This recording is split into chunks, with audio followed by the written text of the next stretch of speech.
She was getting married in June. The kind of wedding people throw when they want a headline, not a husband. Every detail was picked to be posted, not remembered. Champagne towers, drone photography, flower walls as tall as the barn her great-grandfather built with his bare hands, the same one she refused to even take pictures near because it looked too old. Everything about that wedding was fake, except my pain. My name is Sharon. I'm 74 years old, and until recently, I believed I was a mother. I believed I had a daughter. It had been rocky for years between Claire and me. Ever since her father died, something changed in her. She stopped visiting, stopped calling. She started acting like I was some relic that embarrassed her, like she had to sweep me aside to rise higher. I told myself it was grief. I gave her time. Then I gave her money. And then more. Please subscribe to our channel and tell us in comments from where are you watching this video. But this wedding was different. I knew it. Something in the way she spoke to me like I was an employee she couldn't fire, only tolerate. Every call was a demand. Every sentence started with, "You need to," or "It's the least you can do." I paid for the venue deposit. I paid for the dress fittings. I paid for the florist even when she rolled her eyes and said, "I'm not picking carnations, Mom. We're not poor." But still, I smiled. I wanted her day to be perfect. Then came the rehearsal dinner. I wore a soft blue dress, the one my husband used to say brought out the kindness in my eyes. I brought her a necklace gold, delicate, with a single pearl, the kind I thought she'd want to pass down one day. I had even taken out a small loan to afford it. She was standing with her bridesmaids when I approached. The second she saw me, her smile fell like a dropped wine glass. "Oh, you're wearing that?" she muttered. I blinked, confused. "It's the dress you liked, remember?" She gave a fake smile to her friends. "Sure, Mom. You just stick out a little." I nodded, swallowing the sting. "I brought you something. It's from your grandmother's collection. She wanted you to have it on your big day." She took the box without opening it. Her eyes flicked past me like she was looking for someone more important. I tried again. "You know, I was thinking tomorrow. Maybe I could help with your hair? Like when you were little." That's when she snapped. Loud, sharp, in front of everyone.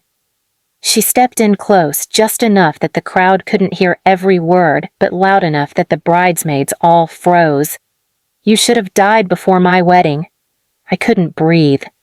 The world didn't spin. It stopped. She didn't flinch. She didn't laugh. It wasn't a joke.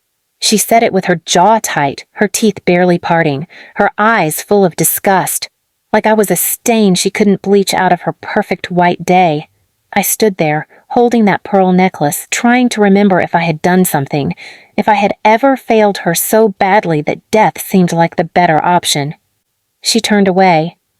I walked out. No one followed. No one noticed. I sat in my car for over an hour, watching the windows glow with music and laughter. My hands never stopped shaking. The necklace was still in my lap. She didn't come after me. Not that night, not the next morning. I was supposed to ride in the third car behind the bride, but I didn't show. Because something in me cracked. Not the way things crack when they break. The way they crack when something new is ready to grow. The gift she never opened, it wasn't going to waste. It just needed a different box and a different recipient. I stayed home the day of her wedding. I turned off my phone, drew the curtains, boiled a kettle, and sat in my husband's old chair with a quilt over my knees and silence all around me. Not grief, not regret, just space. She didn't call. Of course she didn't. By noon, I got a message from one of her bridesmaids, not to check on me, not to ask why I wasn't there, just a passive-aggressive, "Claire says your absence really put her in a mood. Hope everything's okay." Everything was more than okay.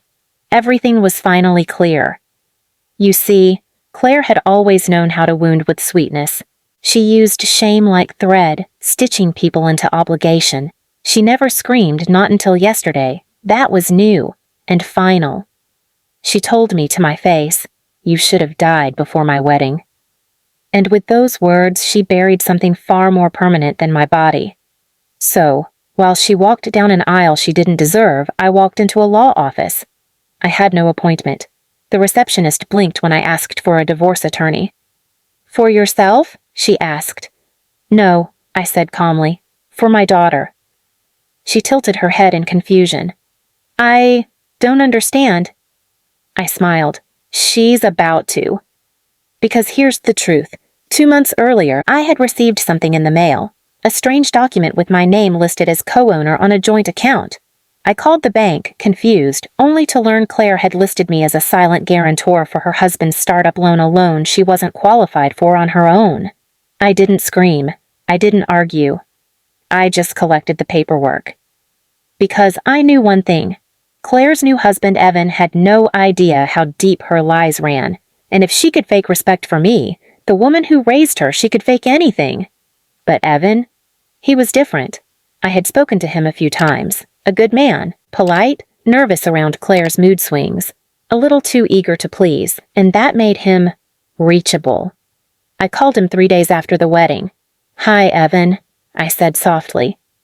There was a pause, then, surprised, "Sharon, hi, yeah, everything okay?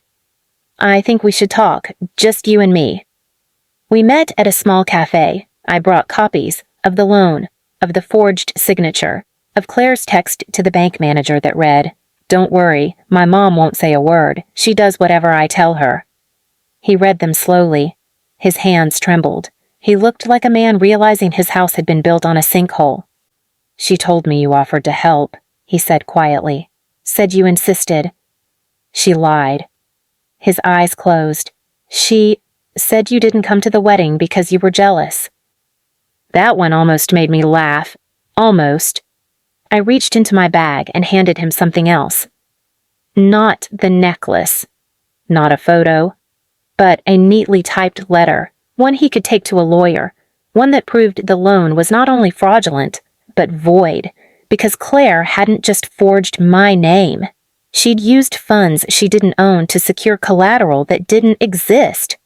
It was, in legal terms, marital fraud. And I had every right, legally and emotionally, to hand it to the man who now bore her last name. "I'm not giving you this out of malice," I said gently. "I'm giving you this because she doesn't care who she ruins, not you, not me." He looked up at me with wide, glassy eyes. "She said you weren't coming because you were dead to her," he whispered. "She said that to my face," I replied.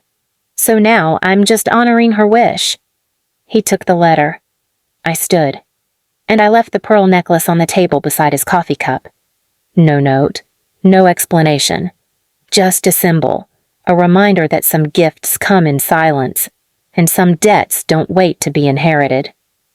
It took exactly 12 days for the call to come. I was sitting on my porch that morning, trimming the edge of my rose bushes, when my phone rang. I didn't recognize the number, but I knew the voice the second she spoke. "What did you do?" No hello, no apology, just venom. "Claire."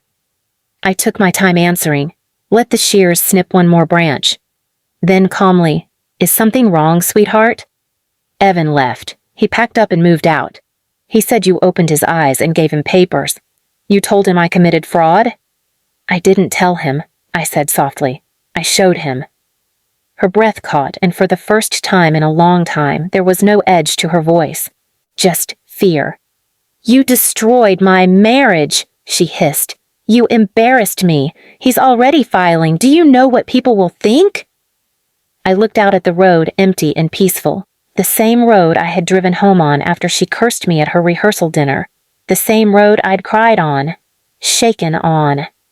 And now? Now I smiled. "Claire, you told me I should have died before your wedding, so I honored that," I said. "That mother? The one who forgave everything? Who cried when you yelled and paid when you insulted? She died that night." Silence. "You're evil," she snapped. "No, Claire. I'm free." I hung up. That afternoon, I received a message from Evan's lawyer confirming that divorce proceedings had officially begun, citing financial dishonesty, fraud, and emotional manipulation. Claire's signature would be required by the end of the month. She never called again. 3 weeks later, a box arrived at my front door. No return label. Inside was the necklace, the one she never wore, still in its box, still gleaming. But this time there was a note tucked underneath in Claire's handwriting. Return to sender. I laughed, loud, unapologetically, because she thought the necklace was the gift. It wasn't. The gift was the mirror I held up to her face, the reflection she couldn't bear to see. She got her wedding. She got her spotlight. And then she got exactly what she gave me. Nothing. No husband, no money, no legacy, just the memory of her own cruelty echoing louder than any vow she ever recited. As for me, I kept the necklace. But I wore it only once the day I signed a new will, and removed her name for good. Please subscribe to our channel and tell us in comments from where are you watching this video.